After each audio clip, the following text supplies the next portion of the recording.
বাইজি কন্যা পর্ব 18 লিখেছেন জান্নাতুল নাইমা। রোমানা মেয়েটিকে চিনতে ভুল করেনি প্রণয়, ভুল করেনি তার ভালোবাসাময় চোখের ভাষাটুকু বুঝতে, যে ভাষায় ভালোবাসা না হোক সম্মান দিয়েছে সে। নিজের ভবিষ্যৎ জীবনসঙ্গী হিসেবে যার স্থান দিয়েছে সেই রোমানাই। হয়তো ভালোবাসার নামক অনুভূতিটুকু রোমানার জীবনে আসার অনেক পর অন্য কারোর প্রতি জন্মেছে। তাই বলে সে তার দায়িত্ব, কর্তব্য, প্রতিশ্রুতি ভুলে যায়নি। এতগুলো বছর ধরে যে মেয়েটাকে চোখের সামনে বড় হতে দেখেছে, এতগুলো বছর ধরে যে মেয়েটা মন প্রাণ উজাড় করে তাকে ভালোবেসে আসছে, তার ভালোবাসা কামনা করেছে, সে মেয়েটা কখনোই এত বড় স্পর্ধা দেখাতে পারে না। এছাড়া রোমানা এত বছরে প্রণয়ের পছন্দ অপছন্দ সম্পর্কে বেশ অবগত হয়েছে। সেই সাথে প্রণয়কে সে খুব মানেও। তাই নেশা করে মাতাল হয়ে প্রণয়ের সামনে যাওয়া তো দূরের কথা, নেশা করার কথা ভাবতেও রোমানার রুহু কেঁপে উঠবে। এটুকু স্মরণে আসতেই রাগ কিছুটা কমে গেল প্রণয়ের। মাত্র কয়েকদিন আগে যে মেয়েটার সাথে বাগদান সেরেছে সেই মেয়েটার প্রতি এত সহজে অবিশ্বাস আনতে পারল না। তাই পুরো ঘটনা কি ঘটেছে সেটা বোঝার জন্য ত্বরান্বিত হয়ে ছাদ থেকে নিচে গেল। ড্রয়িং রুমে কাউকে দেখতে না পেয়ে অবাকান্বিত ভঙ্গিতে ধীর পায়ে নিজের রুমে চেক করলো। চারপাশ কেমন শুনশান নীরবতা। কিছু সেকেন্ডের মধ্যে সেই নীরবতা ভেঙে কেমন যেন কণ্ঠস্বর ভেসে এলো, কেমন অস্পষ্ট ধ্বনি। সে ধ্বনি নিশানা করে তার বিব্রত চরণদ্বয় পাশের রুমের দ্বারের সম্মুখে গিয়ে থেমে গেল। আচমকা স্তম্ভিত হয়ে দাঁড়িয়ে পড়ল সে। এক নিমেষেই যেন তার সমস্ত পৃথিবী ঘুরপাক খেতে শুরু করলো। সমস্ত শরীর ঘাম ছেড়ে শিরায় শিরায় অগ্নি জ্বলে উঠল। এই শরীর অবশ অনুভূতি হলো, এই শরীরের রক্ত টগবগিয়ে উঠল। ক্রোধে শরীর দিয়ে ঘাম ঝরতে শুরু করলো। ছোট ছোট তীক্ষ্ণ দৃষ্টিজোড়া আকস্মিক ভয়াবহ রক্তিম বর্ণ ধারণ করল। ক্রমাগত চোয়ালদ্বয় দৃঢ় থেকেও দৃঢ়তর হলো। ক্রোধে ঘৃণায় কোনো ক্রমে নিজের বিশাল দেহটি সরিয়ে নিল সে। কিন্তু বারংবার বজ্রপাতের ন্যায় দু চোখে ভাসতে থাকলো ছোট ভাইয়ের সঙ্গে নিজের বাগদত্তার মিলিত হওয়ার দৃশ্যটুকু। ড্রয়িং রুমের সোফায় নিস্পন্দন হয়ে কত সময় পার করলো তা জানা নেই। কিন্তু যখন উঠে দাঁড়ালো তখন চেনা সেই প্রণয় চৌধুরী ছিল না। সে এক অন্য প্রণয় চৌধুরী, যার প্রখর দৃষ্টির দিকে একবার তাকালে কারো সচল হৃৎপিণ্ডটুকু সম্পূর্ণ অচল হয়ে যাবে। বিশাল দেহটিকে শটান করে দাঁড় করালো, তারপর দৃঢ়চিত্তে এগিয়ে গেল নিজের বেডরুমে। কয়েক পল থমকে দাঁড়িয়ে ফিরে গেল বহু বছর পূর্বে।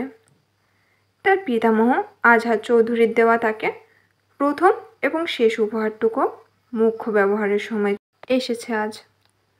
বুক চিরে দীর্ঘশ্বাস বেরিয়ে এলো প্রণয়ের। মারাত্মক ক্রোধে আবিষ্ট হয়ে পরিহিত কালো ব্লেজার একটানে খুলে মেঝেতে আশ্রে ফেলল সে। বড় বড় দম ফেলে কয়েক কদম পায়চারি করল রুম জুড়ে। এক একজনের বৈশিষ্ট্য যেমন এক এক রকম, তেমনি রাগান্বিত অবস্থায় এক একজন এক একভাবেও তা নিয়ন্ত্রণের চেষ্টা করে। ঠিক তেমনি প্রণয়ও করল। পুরো রুম জুড়ে এলোমেলো ঘুরোঘুরি করে পরিহিত শার্টটাও একসময় টেনে টুনে খুলে মেঝেতে ফেলে দিল। বলিষ্ঠ দেহের শেষ সম্বল রইল একটি স্যান্ড্রো গেঞ্জি এবং একটি প্যান্ট। শরীরে অতিরিক্ত ঘাম নিঃসৃত হওয়ার ফলে সুঠাম বুক পিঠে গেঞ্জি লেপ্টে রয়েছে। কপালের বিন্দু বিন্দু ঘামও এবার টপ টপ ঝরতে শুরু করেছে।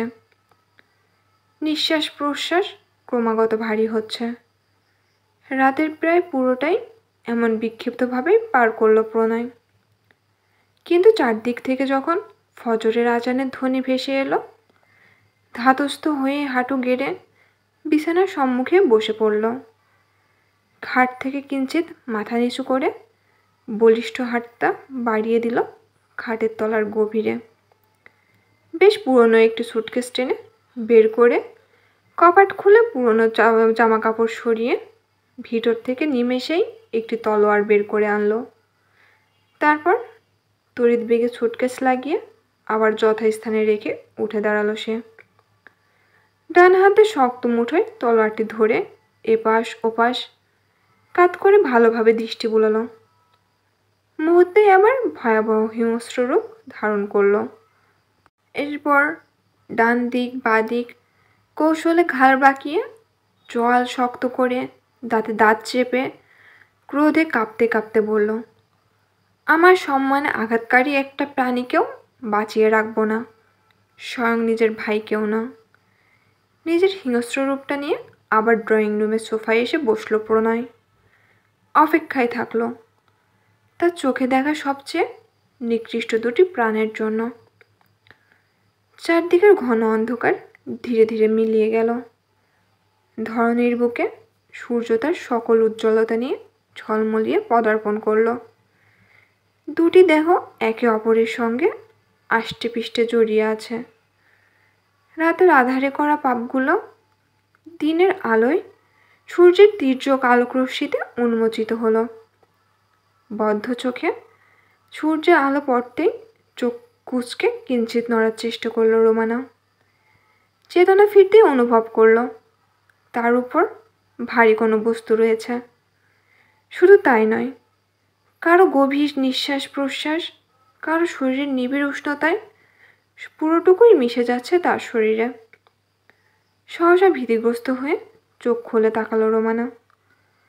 নিজের উপর ঘুমন্ত পরিশ্রান্ত অঙ্গনকে দেখে আত্মচিৎকার দিয়ে উঠল। সঙ্গে সঙ্গে ঘুম ভেঙে গেল অঙ্গনের। জোরপূর্বক চোখ টেনে তুলতেই ভেসে উঠল রোমানার ভীতিগ্রস্ত কন্দনরত মুখশ্রী। সম্বিত ফিরে পেয়ে দ্রুত সরে গেল অঙ্গন। রোমানার নগ্ন বুকে দৃষ্টি পড়তেই মস্তিষ্কে মারাত্মক চাপ পড়ল। পুরো শরীর ভয়ে শিউরে উঠল। দৃষ্টিচোরা আবদ্ধ করে ফেলল নিমেষেই। লজ্জায় ঘৃণায় মূর্ছা ধরে গায়ে চাদর টেনে মুখ লুকিয়ে হাওমাও করে কাঁদতে শুরু করলো রোমানা। অঙ্গনের মাথাটা ঝিম ধরে গেল। কণ্ঠরোধ হয়ে নিঃশ্বাসও বন্ধ হওয়ার উপক্রম হলো। অনেকটা সময় হতবুদ্ধ হয়ে দাঁড়িয়ে থাকার পর অঙ্গন চাপায় একটি নিঃশ্বাস ত্যাগ করে মনে করার চেষ্টা করল গতকালের কথা। ঝাপসা কিছু কিছু মনে পড়তে নিরুপায় হয়ে মেঝেতে ঢপাস করে বসে পড়ল। নির্বাক হয়ে আশেপাশে কাতর দৃষ্টি বোলালো। চিৎকার করে ডাকার চেষ্টা করল ছোট ভাই রঙ্গনকে, বড় ভাই প্রণয়কে, কিন্তু পারল না সে। আকস্মিক বিপর্যস্তের গন্ধ পেতেই কেমন যেন মিশিয়ে গেল। নিশ্চল দৃষ্টি মেলে একবার বিছানায় তাকালো। পরক্ষণে মাথা নিচু করে বিড়বিড় করে বলল, সি। আবার ভয়ে সংবিত ফিরে পাওয়ার ভনিতায় বলল, আমি এত নিকৃষ্ট, এতটা জঘন্য, এত বড় অন্যায়, এত বড় পাপ কি করে করলাম আমি? কোন মুখে রোমনার সামনে গিয়ে দাঁড়াবো? কোন মুখে প্রণয়ের সামনে দাঁড়াবে সে? নিজের মনকেই বা আজকের পর থেকে কি করে সান্ত্বনা দেবে সে? রোমানাকে সে প্রচণ্ড ভালোবাসেছিল, কিন্তু কখনো ভোগ করার কথাও ভাবেনি, জোর করে পাওয়ার প্রত্যাশাও করেনি। তবে এ কি হয়ে গেল? কিভাবে কি হলো? রোমানা কি করে তার কাছে এলো? এত বড় অঘটন কি করে ঘটল? রঙ্গন কোথায়? কোথায় বড় ভাই প্রণয়? সবশেষে একটু আশার আলো নিয়ে বের হলো অঙ্গন। সঙ্গে সঙ্গে প্রণয়কে বিক্ষিপ্তভাবে নজরে পড়ল তার। দু চোখ ভরে অশ্রুপাত শুরু হলো অঙ্গনের। নিজের প্রতি রাগিয়ে ঘৃণায় তড়িৎ গতিতে প্রণয়ের সম্মুখে বসে প্রণয়ের ডান হাতটা চেপে ধরে নিজ গণ্ডস্থলে তলোয়ার ঠেকালো অঙ্গন। বলল, ভাই, এই মুহূর্তে আমার প্রাণ নিয়ে তুমি আমাকে মুক্তি দাও। হিংস্রতার শেষ পর্যায়ে পৌঁছে গিয়েও নিভে গেল প্রণয়। এক ধাক্কায় অঙ্গনকে সরিয়ে দিয়ে দাঁড়িয়ে পড়ল, দৃঢ় কণ্ঠে বলল, ডোন্ট টাচ মি অঙ্গন। আমি এত বড় অন্যায় কি করে করলাম ভাই? রোমানা কি করে আমার কাছে এলো? কি থেকে কি হয়ে গেল? দু হাতে নিজের চুল খামছে ধরে চিৎকার করে কথাগুলো বলল অঙ্গন। এ পর্যায়ে প্রণয় বিচলিত হয়ে প্রশ্ন করল, তুই কাল নেশা করেছিলি? অঙ্গন মাথা নিচু করে হ্যাঁ সূচক উত্তর দিল। আকস্মিক চোখ বুজে অধর কামড়ে ধরল প্রণয়। এবার যেন পুরোটাই সুস্পষ্ট তার কাছে। যা ঘটেছে ইচ্ছেকৃত নয়, কিন্তু প্রশ্ন তো রয়েই যায়। প্রণয় বলল, রোমানাকে ড্রিঙ্কস করিয়েছে কে? অঙ্গন চমকে উঠলে এক পলক প্রণয়কে দেখল, আবারও মাথা নিচু করে বলল, আমি জানি না ভাই। এবার প্রণয় বলল, আমার সামনে থেকে যা এখন। প্রণয়ের আদেশ পেয়ে অত্যন্ত লজ্জিত মুখে চলে গেল অঙ্গন। কোথায় যাবে? আজকের পর কোথায় মাথা উঁচু করে দাঁড়াবে সে? সবচেয়ে বড় কথা রোমানা, এ জীবনে হয়তো রোমানার সামনে এসে দাঁড়াতে পারবে না সে। এ জীবনে হয়তো রোমানা আর তার সুখ দুঃখের গল্প বলতে অঙ্গনকে আর খুঁজবে না। হাসির ছলে কথার ছলে বলবে না, তোমার মতো বন্ধুটি পাশে থাকলে আমার সব স্বপ্ন পূর্ণ হবে। অঙ্গন বেরিয়ে যাবার পর আরেক দফা দীর্ঘশ্বাস ছাড়ল প্রণয়। অপেক্ষা করতে লাগলো রোমানার জন্য। যা ঘটেছে খুব খারাপ ঘটেছে। এটাই যদি ঘটাচ্ছিল, কপালে যদি এটাই লেখা ছিল, তাহলে সেদিন তাদের বাগদান কেন হলো? এত বছর ধরে যে মেয়েটা তার সান্নিধ্য পাওয়ার জন্য চাতক পাখির মতো বসেছিল, চোখের পলকেই সে মেয়ে তার ভাইকে সমস্তটা বিলিয়ে কি করে দিতে পারল? ইচ্ছেই হোক আর অনিচ্ছেতেই হোক, যা ঘটেছে তা তো বদলানো সম্ভব নয়। তীব্র অস্বস্তি নিয়ে বসে বসে এসব ভাবছে প্রণয়। ঘরের ভিতর থেকে শুনতে পাচ্ছে রোমানার গগন বিদারী চিৎকার। কি করবে, কি বলবে, কি করা উচিত বোধগম্য হলো না প্রণয়ের। তবুও একটা সিদ্ধান্ত তাকে নিতেই হবে। মেঝেতে পড়ে থাকা তলোয়ারের দিকে দৃষ্টি পড়তেই সেটা তুলে যথাস্থানে রেখে দিল। তারপর ড্রয়িং রুম থেকে হাঁক ছাড়ল, রোমানা, আমি তোমার অপেক্ষায় আছি, তুমি বাইরে এসো। প্রণয়ের ডাক শোনার পর প্রায় 30 মিনিট পরে বিক্ষিপ্ত চেহারায় বেরিয়ে এলো রোমানা। পরনে শাড়িটাও ঠিকঠাকভাবে পরতে পারেনি। এলোমেলো চুল, রক্তিম বর্ণ চোখ, ঠোঁটের এক কোণায় রক্ত জমার চিহ্ন। সব মিলিয়ে বিধ্বস্ত রোমানাকে দেখে আবারও দীর্ঘ নিঃশ্বাস ত্যাগ করল প্রণয়। বলল, আমি জানি গত রাতে যা ঘটেছে পুরোটাই একটা অ্যাক্সিডেন্ট, কিন্তু একটা প্রশ্নের উত্তর দাও তুমি, কেন ড্রিঙ্কস করলে তুমি? ধপ করে মেঝেতে বসে পড়ল রোমানা। ভয়ে, লজ্জায়, ঘৃণায় থরথর করে কাঁপতে কাঁপতে উত্তর দিল সে, সব ড্রিঙ্কস মনে করে খেয়েছিলাম, আমি জানতাম না ওটা মদ ছিল। নিজেকে সংযত করার চেষ্টা করলো প্রণয়।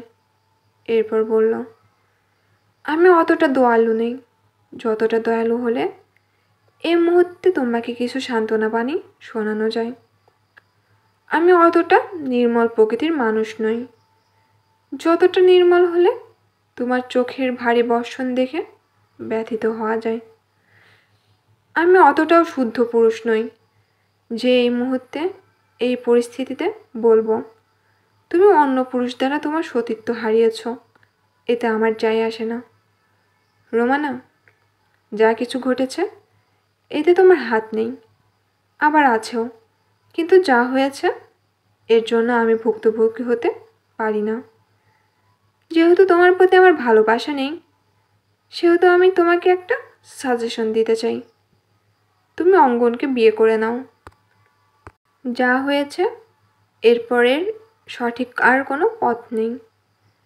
আর যদি তুমি অঙ্গনকে গ্রহণ করতে না পারো, তবে আমার স্ত্রীর মর্যাদা পাবে, কিন্তু আমাকে পাওয়ার সম্ভাবনা কাল অবধি থাকলেও আজ থেকে আর নেই। প্রণয়ের ড্রাইভার মেজারুল হক রোমানাকে পাঁচফোড়ন গিয়ে পৌঁছে দিয়ে আবার কোয়ার্টারে ফিরে এসেছে। রোমানা বাড়ি ফিরে সোজা নিজের রুমে গিয়ে দরজা বন্ধ করে দিয়েছে। বাড়ির একটি কাকপক্ষীও টের পায়নি রোমানা ফিরেছে। দুপুর পেরিয়ে বেরিয়ে প্রায় সন্ধ্যা।